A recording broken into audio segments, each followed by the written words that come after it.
The latest breaking news story of the night is the Washington Post report that Special Prosecutor Robert Mueller is now investigating the president for possible obstruction of justice. President Trump said that he felt, quote, total and complete vindication after James Comey's testimony revealed that when he was FBI director, he told the president repeatedly that the president was not then under investigation. Some Republican senators and members of Congress suggested that the only important thing about former Director Comey's testimony was that he said the president was not under investigation. And so tonight is a major turning point for defenders of President Trump, because they can no longer claim that the president is not under investigation. In response to the Washington Post story tonight, the president's legal defense team released a statement saying the FBI leak of information regarding the president is outrageous, inexcusable, and illegal. But the Washington Post story does not indicate that the information that they used in that report comes from the FBI or was obtained from anyone in the special prosecutor's investigation. Joining us now, Devlin Barrett, reporter for the Washington Post. Devlin Barrett, I want to go for the moment, and I know you're not going to tell us who the sources are, but because the president's defense lawyers tonight responded with a direct attack on the FBI, I just want to point out that in your article, the only phrase you use for sources it just says officials said, officials said. The most detailed description of sources is when you say 5 people briefed on the requests, and that is the requests for testimony from Dan Coates, the Director of National Intelligence, from Mike Rogers, the head of the National Security Agency, and Richard Ledgett, who agreed to be interviewed, that 5 people who knew about the requests for those people to be interviewed by the special prosecutor have spoken to the Washington Post. And it seems that those people could well exist outside the FBI, including as possible legal representatives or people who were legal advisors who were consulted by those people who had those requests.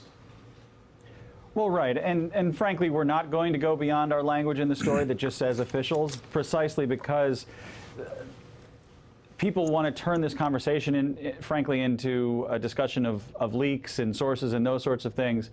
Obviously, we care very much about protecting our sources and getting accurate information, and so it's just not something that we can engage with. Whatever anyone says, whatever guesses anyone takes or accusations people make on that front, you know, to me the important thing here is that there is a major development in this investigation, and that's worth knowing and worth sharing. What would you say then to the president's lawyers saying that the FBI leak of information regarding the president is outrageous, inexcusable, and illegal? Well, I think that frankly speaks more to the very troubled relationship between the White House and the FBI, and in a bigger picture matter, with the intelligence community than it frankly says about our story. You know, there has been Comey's testimony showed just how fraught this relationship has been for months and months and months. I think, frankly, if you're asking me to say what that statement means, my only takeaway from that statement is it means that the distrust and suspicion didn't end when Comey was fired.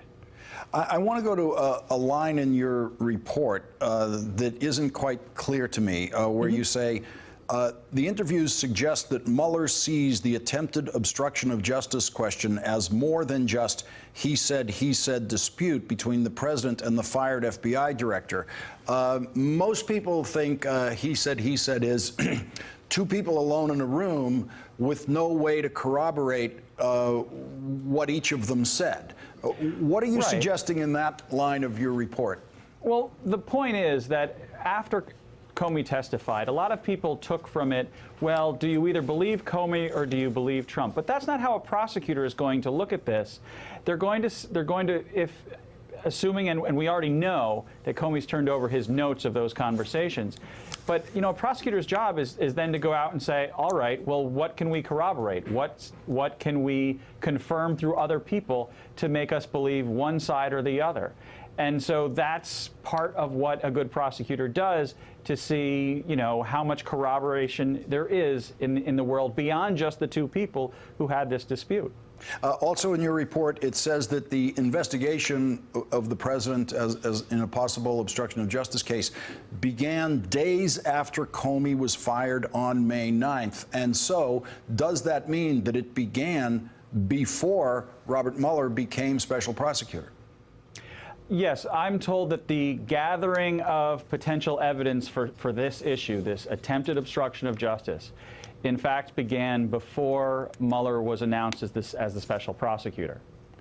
And the stage now is set for the special prosecutor to ask for testimony from the Director of National Intelligence and the Director of the NSA, as you say in your article. You also raised the possibility that the president will invoke executive privilege on this, which, as far as we can tell legally, would only delay it, since the Nixon case seems to control the outcome here. Do you have any other indications of ways that the president or the administration could prevent them from testifying? Well, I think you're right in saying that, you know, most legal experts would tell you that trying to assert that in this setting would probably only lead to a delay, not an actual stoppage. There is an interesting, and Ari Melber in the previous show pointed to this, there is an interesting piece of the U.S. v. Nixon case where they talk about there is a potential military and diplomatic interest in asserting the privilege, but they decided that that interest didn't really assert itself here. Now, big picture, could the administration at some point argue there is a military or national security interest in asserting the privilege over this specific issue? Well, obviously, we know national security issues sort of are woven throughout a lot of the issues that Mueller is looking at here. So I personally wouldn't rule it out. I'm also personally not a lawyer. So I think to some degree we have to wait and see how that plays out. The point of us explaining that in the story is really just to flag that, look, it's possible, there's reason to think it would not succeed, but, you know, a lot of life is unpredictable. Well, Devlin, we just happen to have a couple of lawyers with us who are eager to join the discussion with us. Thank God. So let's bring those in. We're joined now by Richard Painter, professor of law at the University of Minnesota and former chief ethics lawyer for President George W. Bush. He's also the vice chair of the Citizens for Responsibility and Ethics in Washington. Also with us, Ron Klain, former chief of staff to Vice Presidents Joe Biden and Al Gore, and a former senior aide to President Obama. He is also a former chief counsel of the Senate Judiciary Committee. And Ron Klain, I just want to get your reaction to the Washington Post report tonight that the president now is under investigation by the special prosecutor in a possible obstruction of justice case. You know, Lawrence, I know you're a history buff. It's time to get out the old Watergate vocabulary book, because we saw two of them tonight. Trump's lawyer's defense here, the spokesperson's statement that this is an FBI leak, is what we used to call a non-denial denial. He doesn't deny that the president's under investigation because he can't. The president is under investigation. And the second thing in the reports out tonight goes back. Can I stop you there for one second? Would the president have had an indication that he is under investigation before this report in the Washington Post tonight? Well, Lawrence, perhaps not formally, but I do think it sheds a light on all these rumors the past weekend that the president was thinking about trying to fire Bob Mueller, because what the report suggests is that the FBI, the special counsel, has been reaching out to members of the Trump administration to set up their testimony in this matter, Coates, Rogers, others. And that word could have easily filtered back to the president, and that might be well what had fueled his temper tantrum over the weekend, over the past couple of days, of potentially firing Bob Mueller. So I do think probably word of this filtered back to the White House before tonight's report. Richard Painter, I would think, without anyone saying specifically to the White House or the president that the president is under investigation, that a simple request from the special prosecutor for example, any tapes that might exist of the Comey conversation, a request like that would indicate we are investigating the president's conversation with Comey, which means we are investigating possible obstruction of justice. Well, absolutely. And I think this was inevitable. The president literally confessed obstruction of justice in front of the Russian ambassador. He's been talking about this with the press. And if he fired James Comey simply in order to obstruct the Russia investigation, that in and of itself could very well be obstruction of justice. So I don't think any competent prosecutor in Bob Mueller's position or the FBI before Mueller even came on could fail to follow up with an investigation of whether President Trump is obstructing justice in connection with the Russia investigation. And that's exactly what's been going on. So this is an interesting development, but it's an inevitable development. We knew it was going to happen. It's part of Bob Mueller's job to look into this. The notion that somehow it leaked from the FBI is something we all knew was going to happen anyway. I very much doubt anybody at the FBI talked about it. It's likely to people who were contacted by the FBI or knew people contacted by the FBI talked about it. This is not classified information. We shouldn't be focusing on the leak here. If there was a leak, the real issue is, did the President of the United States obstruct justice in connection with an investigation of Russian espionage inside the United States? And if so, that is a very, very serious situation. It obviously should be on the very top of Bob Mueller's list of things to address in his investigation. Ron Klain, let's go back to the legal question that Devlin brought up to usher in your introduction, which is this question of, do you see any room in the Nixon case that would allow for an exception involving national security that the president might be able to invoke in terms of his conversations with the director of national intelligence and the director of the NSA, that the special prosecutor, the conversation the special prosecutor might be interested in, which are the ones reportedly where the president asked them to intervene with the FBI director on the Russia investigation and intervene on the investigation of Michael Flynn? Yeah, Lawrence, I have no doubt Donald Trump and his lawyers will throw everything at the wall, but that won't stick here. This is not a conversation about national security. This was not a conversation about what to do about Russia. This was not a conversation about keeping the American people safe. This was a conversation about Donald Trump asking intelligence officials to try to stop an FBI investigation of someone, Michael Flynn, for failing to make appropriate disclosures about lobbying funds and other funds that he took. This is nowhere near the kind of exception the Supreme Court carved out in U.S. v. Nixon for things that are actually about national security. This really is back to what happened in the Nixon administration. You played these tapes on your program a couple of nights ago of the president's men conspiring to try to get the CIA to stop the FBI. This really is the 21st century version of that. It's not national security. It's an effort to block a criminal investigation. Devlin Barrett, the Daily Beast is reporting tonight that sources inside the White House are blaming the president himself for bringing this investigation, the obstruction of justice investigation, on himself because of both his public statements and some other things.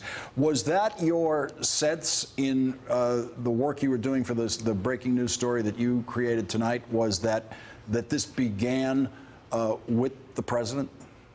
Well, certainly, and I think, you know, you have to look at I mean, this is sort of obvious to say, but you have to look at the firing of Comey itself. Seems, by all accounts, to have been something driven by the president himself. His own words put a lot of the evidence on the table here, and that's, you know, deeply problematic for defending him as this process goes forward. But, you know, he has shown time and time again that he doesn't let stuff go, and he wants to say what he believes and what he does, and he wants to be, in some ways, his own spokesman.